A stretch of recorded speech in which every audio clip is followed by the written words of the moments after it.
Welcome to Modern Mindset, the show that picks the brains of the world's leading minds to help you unlock yours.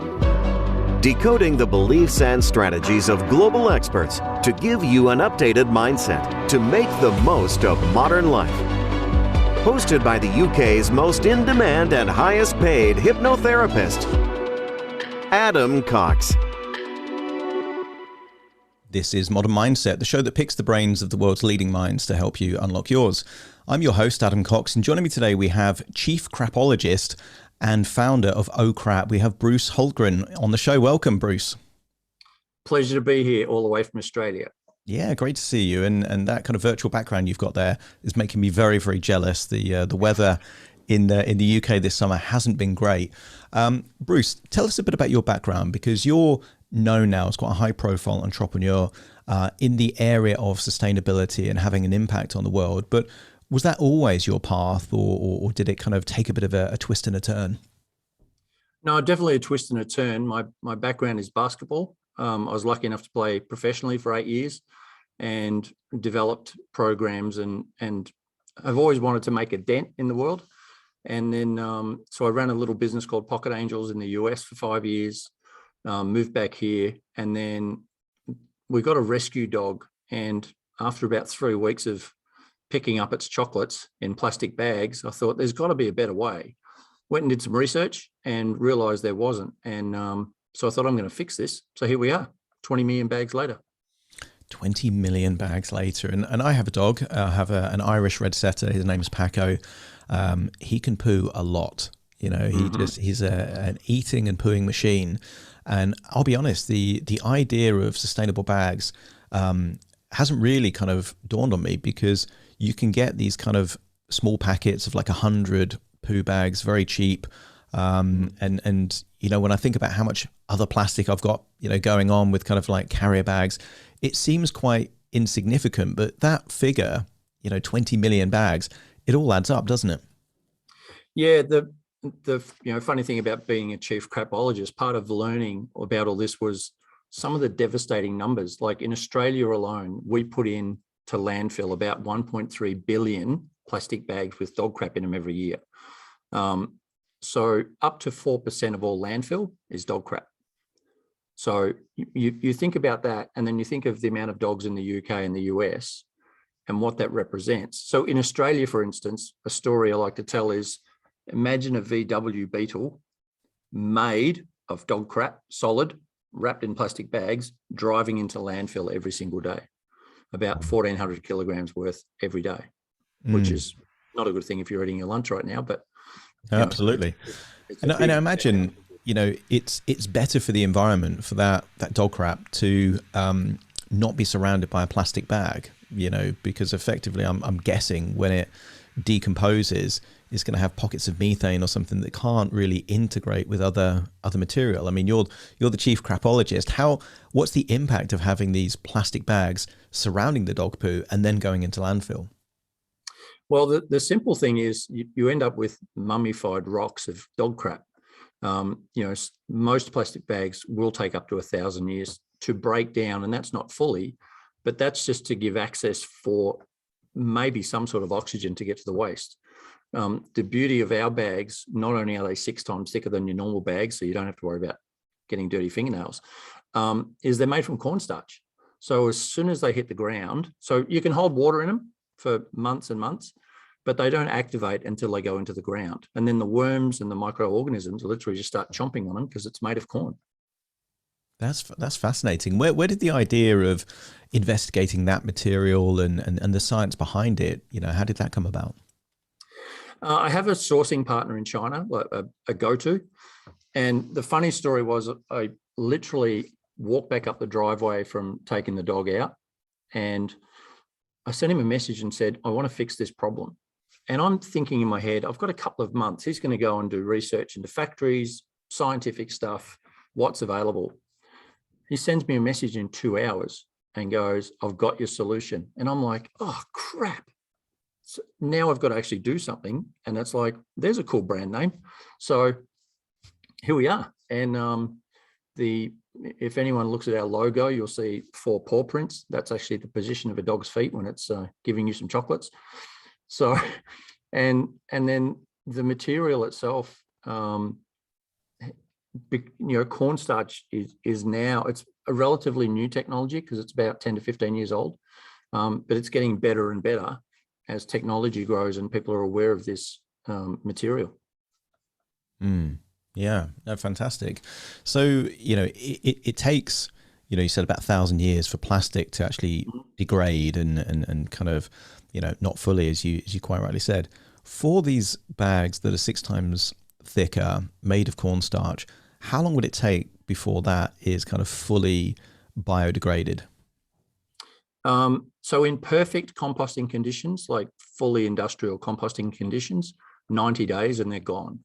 In normal landfill, where you don't have the ideal heat and everything going around, it takes between 1 and 2 years. 1 and 2 but years. the difference is, the difference is it literally goes to nothing. There's no residue, there's nothing.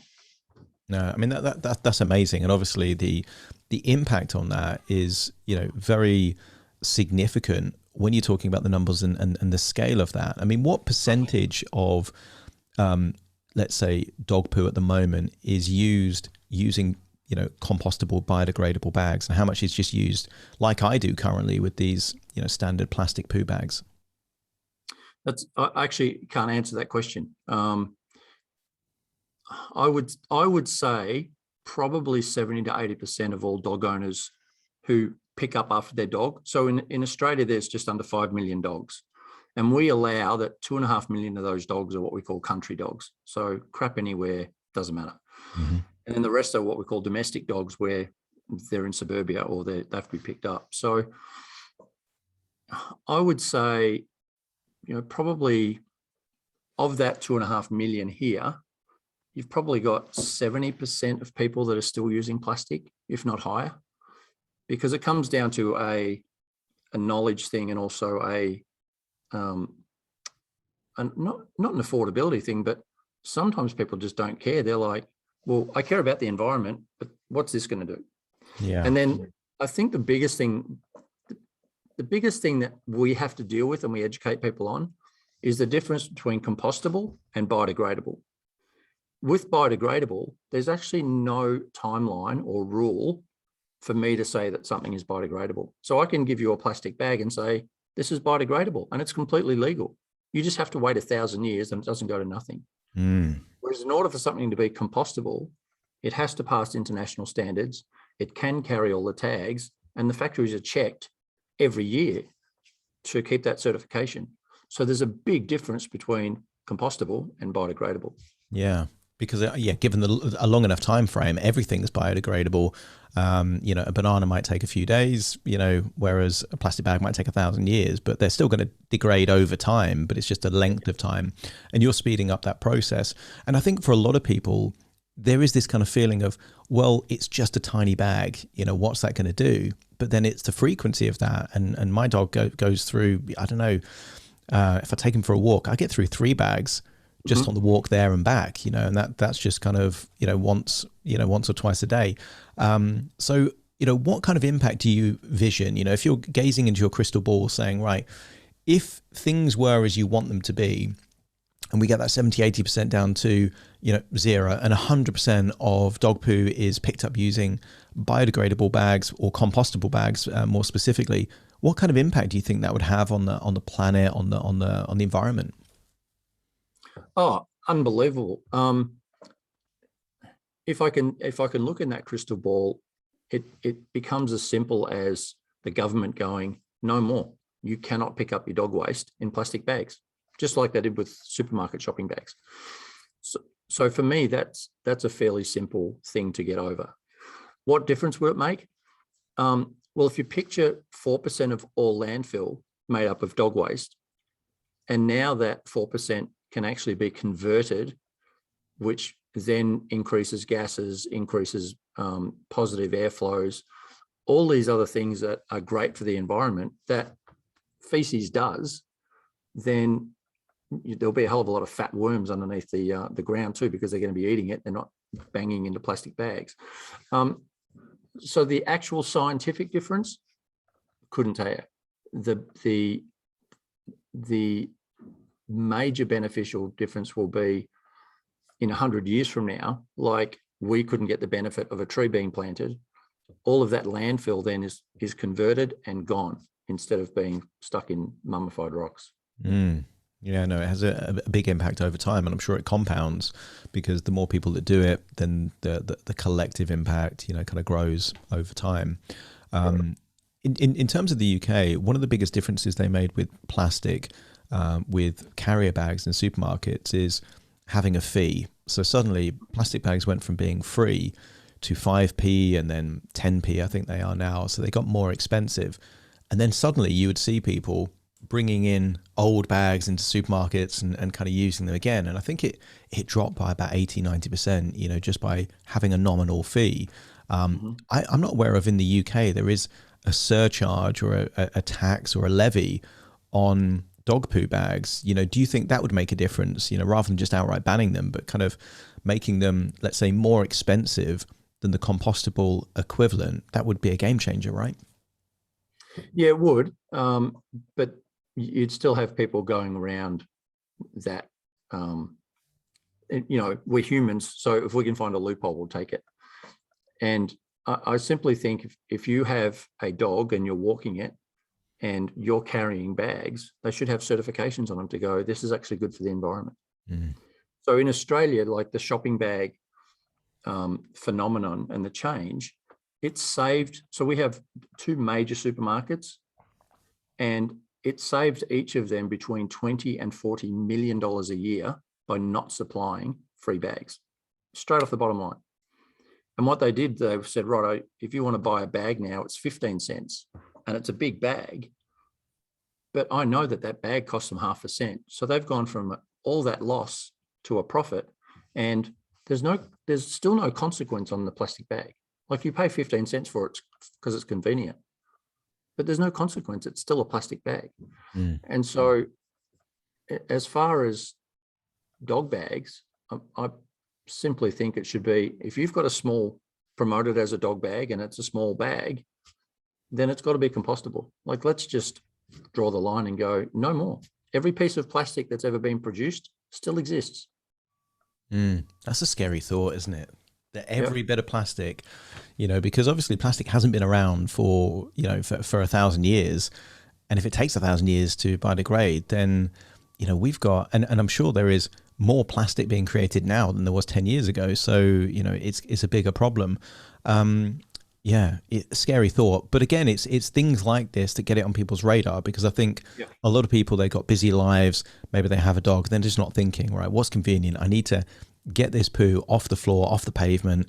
They're considerate enough for the next passerby to not see or step or smell this poo, but perhaps not quite considerate enough to think of what's the environmental impact of, using a plastic bag to pick up that poo. So it's not a giant leap forward, because those dog owners that pick up poo have got an element of, empathy and consideration already. It's just extending that even more, which it sounds like you've got that as a solution.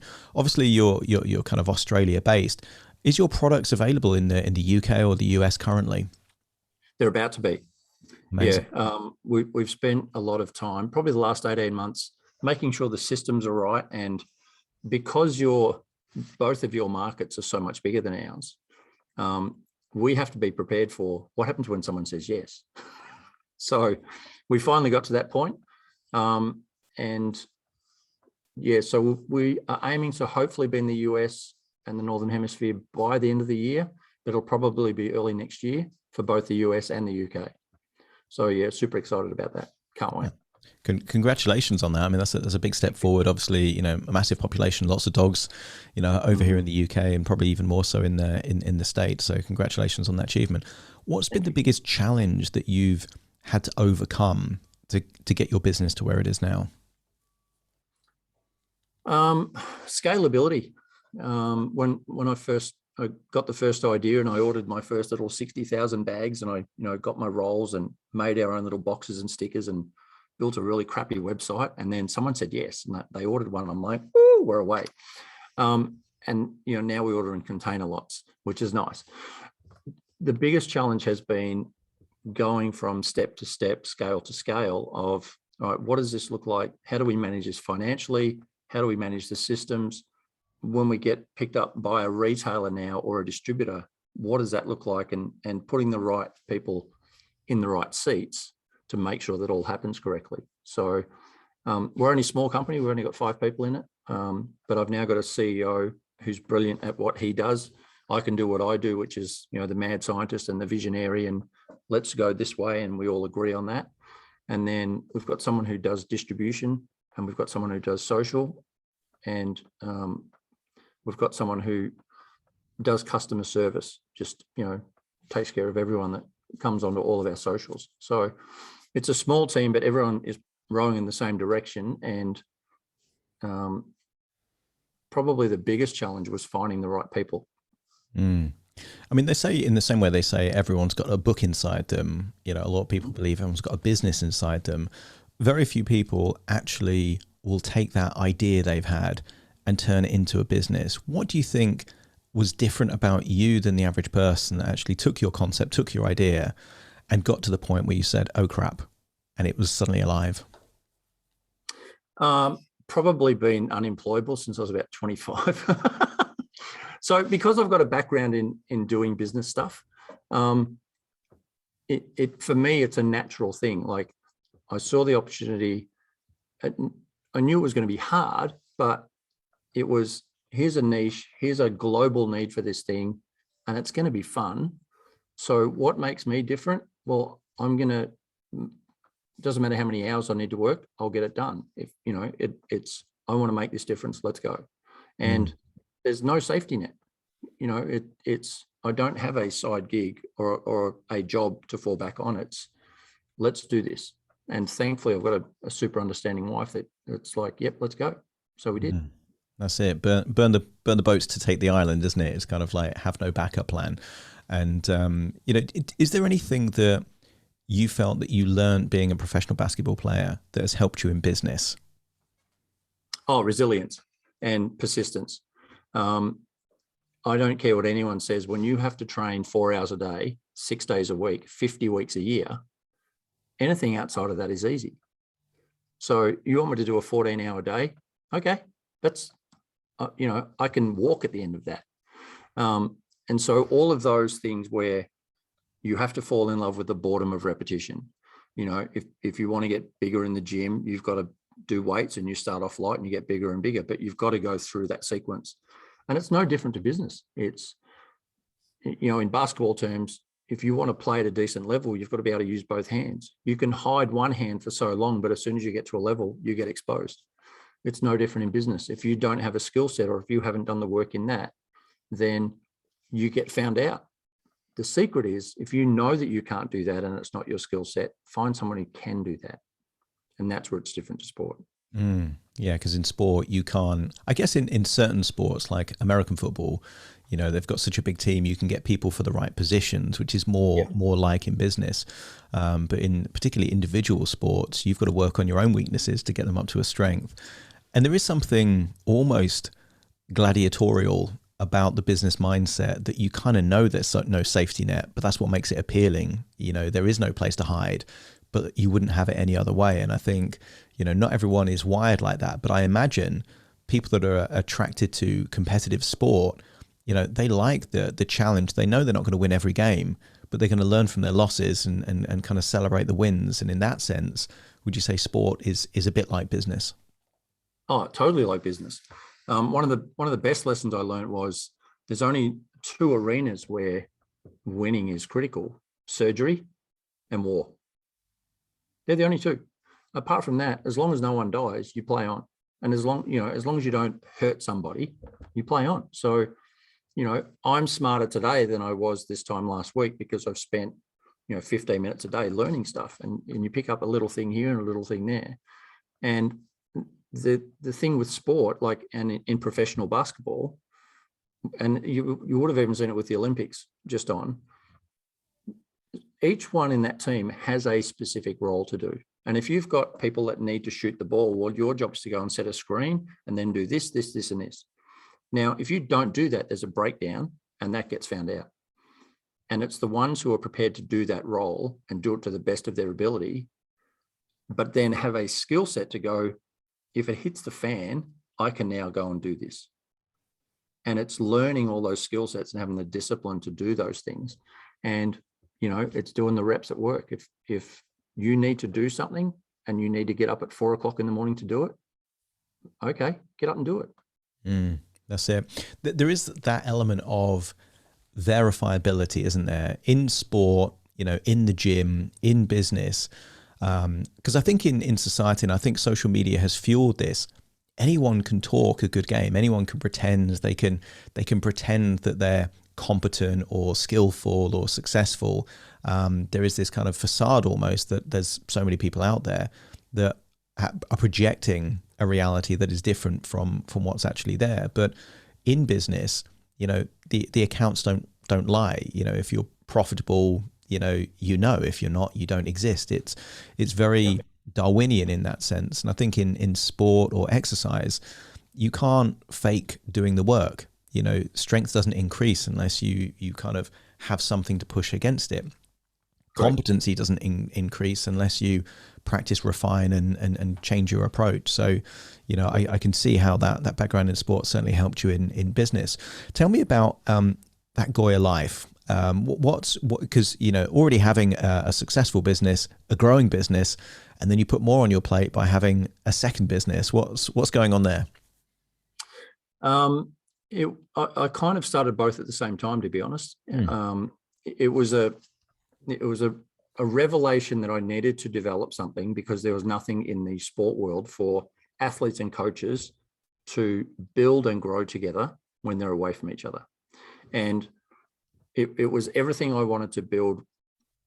When I was an athlete, what did I wish we had? And now that I've been a coach for 30 years, it's what do I wish I had to help my athletes? And the sporting system over here is club-based. So typically, if you're having a representative team, you're coaching your kids, your athletes, for 2 hours a week on a Sunday. And then you play on a Friday night. You might have a session through the week, but you've typically got them for 2 hours every week. And it's 4% of their away time. So the simple thinking was, here's me in the middle, and how do we have a goal setting program, a task setting program, a well-being, a journal, a calendar to monitor loads, and a communication system, all in one spot, all in your pocket. Let's go. And when you draw it like that on a wheel, it's really simple. When you try and build it into an app, it's a nightmare because there's so many moving parts. But what happened was I started developing it and I started showing a few people, and well-being kept sticking its head out of the sand saying, don't just worry about the X's and O's, think about between the ears. And my original plan for this was I want to be able to coach and influence millions without ever having met them. And that I can do that by building a platform that, you know, someone like yourself, you can pick this up and you can now use it as one of your tools because you can white label it. And then part of that development, like GOYA stands for get off your ass because it's funny, why not? And then I started showing some people and said, if I'm building this, what else would I put in there? And they said, well, why don't you build one for students, for schools? Why don't you build one for business? Because I'm a business person as well as a coach, and I would use this in my business. And then men's health groups came along and said, well, we want it for as well. So we said, well, it's the same mechanism because we're dealing with humans. So why don't we just rebrand it so a coach and athlete become mentor and student, or team leader and team member? And then so we did that. So it's morphed into 4 apps, and we call the GOYA Life because it covers most people on the planet, and it's in 7 languages. That's fantastic. And I love that concept of get off your ass, because some people, I think most people, overthink things, you know, and I think it was that it was Richard Branson, I think, the title of one of his books, Screw It, Just Do It. You know, you can think and plan and do everything, but unless you actually get off your ass and actually do something, nothing happens. There is that cause and effect relationship. Has there been any goals that you've always intended to do, but you yourself haven't ever got off your ass to attempt them? That's a great question. There was definitely a time in my 30s where, you know, you have an imposter syndrome and you think, who am I? Like, how can I do that? So probably then where I was scared of, if I put myself out there, you know, what would the big boogeyman think, you know? And then I came up with a concept of, well, why not? And who says? And then I started speaking in schools. When we went to America, I started speaking at career days and other things in schools. And it was about sales and marketing. And, you know, everyone thinks vacuum cleaner salesman, you're trying to buy something that you don't want. And I'm like, no. So you've got, the day you were born, you were in sales and marketing. You literally came into the world and you said, I'm going to scream the house down until you wrap me up. I'm selling you the concept of, I'm going to make you very uncomfortable until you make me warm. And everyone got that. And then I said, well, who wants to be a professional gamer? Who wants to be this? Who wants to be that? And they're like, yeah, that'd be awesome. It's like, well, why not? And who says you can't? And so as soon as I got that concept, it was like, okay, I'm just doing it now. Let's go. Yeah. Because I think it's very easy for people, you know, to look at people in the Olympics and say, well, that's okay for them. You know, they're so talented. They've got such high levels of skill, you know, all that training. That's impossible for the average person. People can see someone successful in business or investments and think that's okay for them. There quite often is that disconnect, isn't there? That people feel like it's not meant for them. This story, you know, their life story has a different plan. So having that ability to say, who cares, why not? You know, it suddenly says, well, what do you have to lose by giving it a go? You know, and once you're in it, actually you find that, you know, I certainly, because I set my PR agency that I run now at the age of 23. And I looked at that and I thought, you know, everyone that I talked to about setting up a business that young was either patronizing or scared for me. You know, they were kind of like, are you sure that's a good idea? Because you don't have the comfort of knowing that you're going to get, you know, paid every month and all this kind of stuff, because they're projecting their perception on my situation. But actually, in my experience, what I found is that I reconciled it that if at the age of 23 you set up a business, one of two things are going to happen. Either it's going to be successful and then you're on a different trajectory because, just as you said, Bruce, you learn something every day, you know, so you're in a better position if you start early in the game of business. But even if you don't, you learn more from your losses than you do for your wins. And I reconciled it that even because I'd saved up about 15 grand, even if I lost that seed capital, that would be more valuable than an MBA. It would the value of that education. And I think in business and sports sometimes you kind of think, well, whatever happens, you can come out ahead so long as you're looking at the long game, you know. And I'm sure back in basketball, there was a few big losses that you had that actually you became a better player by licking those wounds and kind of learning from whatever happened in those big games. Yeah, absolutely. And if you ever listen to the Olympics when they say there's so many people behind me and we've put in so much work, the thing that what a lot of people don't see when the lights aren't on is like I said before, you have to fall in love with the boredom of repetition, but have the need to want to train or need to learn to do all that. And the safety net of a job, if you deep down in your heart, you go, as long as I fall forwards and as long as no one dies, and if I fall down 9 times and I get up 10, I'm actually winning, because in 5 years from now, I'll be 5 years older. Do I start this at 23 and when I get to 28, I've got 5 years of experience? Or do I get to 28 and go, okay, so I did this, that failed, that put me on this, boom. Either way, you're going to be on that day. What's the experience of the last 5 years? And, you know, if I don't care about what you think and we meet on those 5 years and we used to go to school together and it's like, what have you done? I've worked in this safe job and I've done this.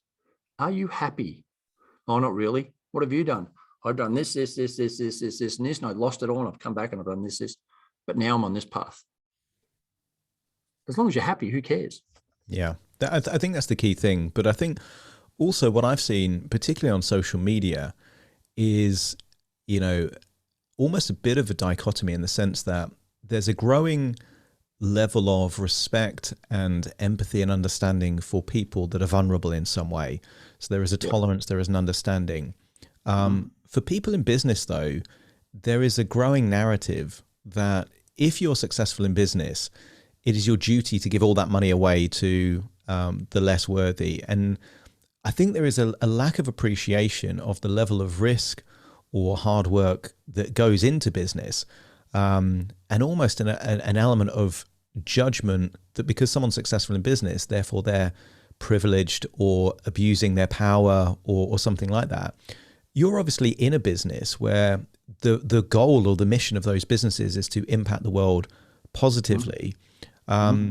What's your take on the, let's say, the growing desire to judge people in business negatively without necessarily an understanding of what it's taken them to get to that point? Another great question. I think it literally just comes down to education. Like you and I, we're in front of people and we talk about stuff. And it's like, when I go and talk at a school, I say, business is easy. You've just got to work for half a day. And kids are like, awesome. It's like, yeah, you've just got to work, whether it's 6 till 6, 7 till 7, 8 till 8. You just got to make it happen because you can't change the world working 9 to 5. And how do we change that concept? We put everything out there and we go, hey, it's another 6:30 start. This is what's on the thing today. You know, it's 8:30 at night. Here we are. And if that's the way we have to get across to people to go, if you want this, you got to do the reps. And it doesn't, like, I don't know what you classify as hard work, but I classify hard work as training 4 hours a day, 6 days a week, 50 weeks a year, and half the time you're in pain and you're 2 weeks off, you're pain free, and then you start again. This isn't hard, but it takes a lot of time. And you sit down and, you know, everyone goes, write a business plan. Okay, great. Why? It's so you get to where you're going. It doesn't need to be this thick. Give me a 1 page of where you want to get to, and that's your war plan. And so I think it's education, but in a fun way where people appreciate, you know, what you do, and they see what your studio is and they go, this is it. And they look at my life and go, okay, so I get up in the morning and I have to chunk my time to go, all right, I'm working on GOYA for the next 2 hours, and a timer goes off, and I take that hat off and I put on my oh crap hat and I focus on that. Now, if you ask how many people run 2 different businesses that they're trying to go global, not many. But if you say how many jobs you do in a day, you've just come out of a meeting, now you're doing this, then you do something else, it's no different. You focus on the task, you take the hat off and you put another one on, you go, right, now I focus on this task. It's the ones that are trying to multitask that lose their mind because there's too much on. Yeah, it's about segmentation, isn't it? Compartmentalization. I'm a big fan Absolutely. of getting things done. I think it's by David Allen, who, you know, says you've got to focus on the outcome, like chunk your time, you know, have that element of clarity. Because for me, my second main business, which is hypnotherapy, that came about around about 6 or 7 years ago. And I had this feeling that that's going to detract negatively from my main business, which is public relations.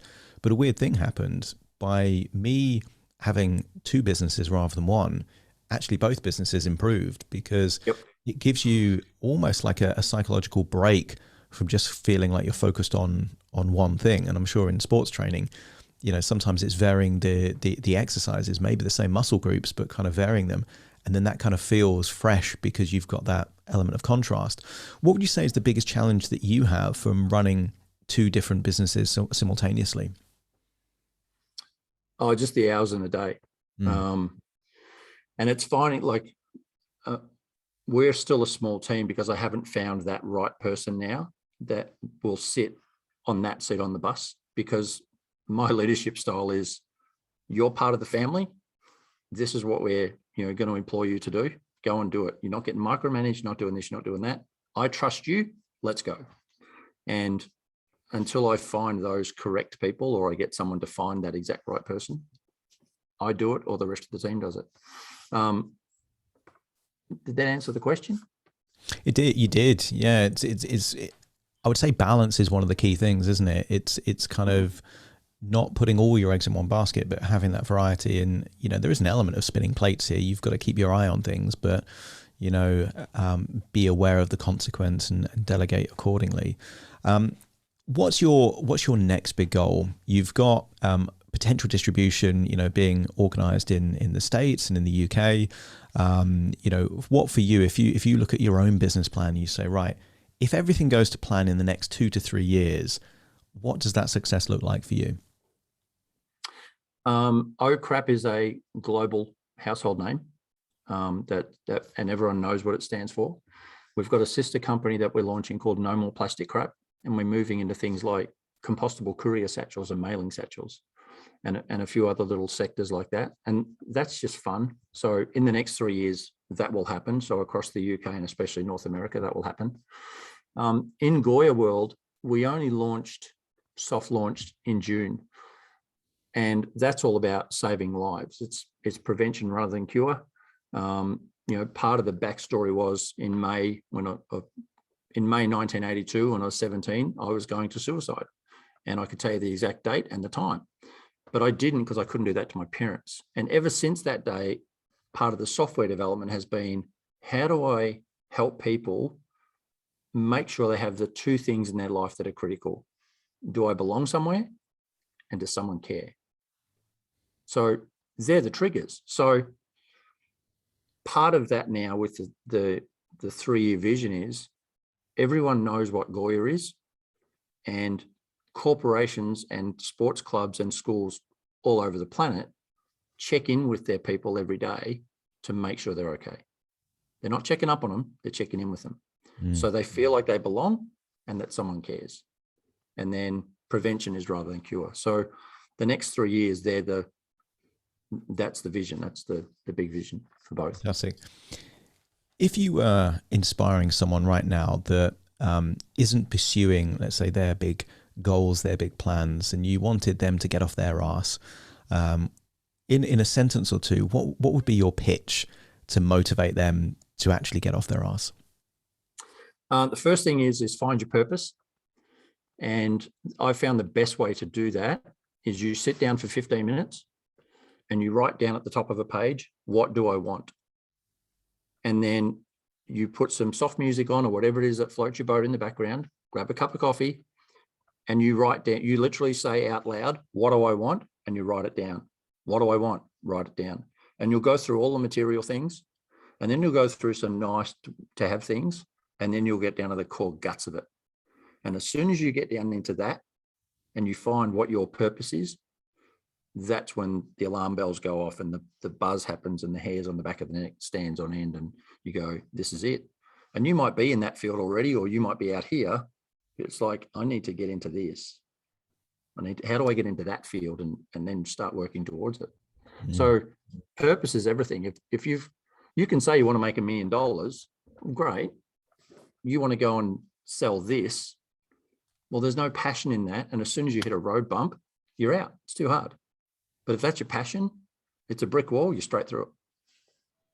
Yeah, couldn't agree more. And when you find that purpose, you know, it was a few years ago, I came across the Japanese concept of ikigai, and that element of when your purpose aligns with your skills and what the market needs, there's no better feeling than feeling like you're doing something important, you're getting paid for it, but equally you're making a difference in the world, you know, and all these things combined is a fantastic feeling. If someone's listening right now and they want to learn more about either OCRAP or the GOYA Life, where can they go to find out more information? So we've got 2 different websites, which is the GOYA.life and ocrap.com.au. And you can also find me on LinkedIn, just under my name, Bruce Hultgren. So, and I've written a couple of courses to help people find their purpose and just get some life lessons. So if you connect with me on LinkedIn, I'll send you those links, and maybe we can put them in the show notes. So absolutely, they're free. They're just a gift back to humankind. Absolutely. Some of those links we'll make sure either on YouTube or the podcast that you can get those resources completely free of charge. Bruce, it's been an honor. It's been a privilege to have you on the show today. Thank you so much. Thanks for having me. Appreciate it. And to you at home, thanks for joining me on Modern Mindset. See you again soon for more. Thank you for listening to Modern Mindset with Adam Cox. To automatically receive the latest episodes, please subscribe. If you'd like to support the show, please share this episode with just one friend you think it could help. And if this episode helped you, please leave us a 5-star review. Modern Mindset, picking the brains of the world's leading minds to help you unlock yours.